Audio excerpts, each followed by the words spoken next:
They got bro out here bad, making bi-weekly payments on some $8 tacos. Look, credit has really got y'all in a chokehold. You think you are supposed to be able to finance any and everything, but this is the trick.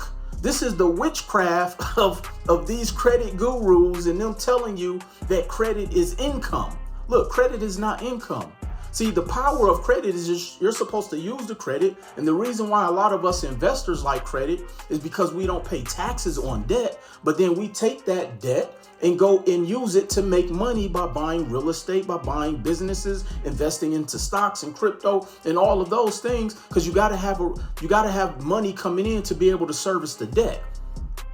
But this bi-weekly payment for some I'm seeing y'all buying bi-weekly payments for tacos, for Jordans, for purses, even trips. Look, if you can't buy it twice, don't buy it.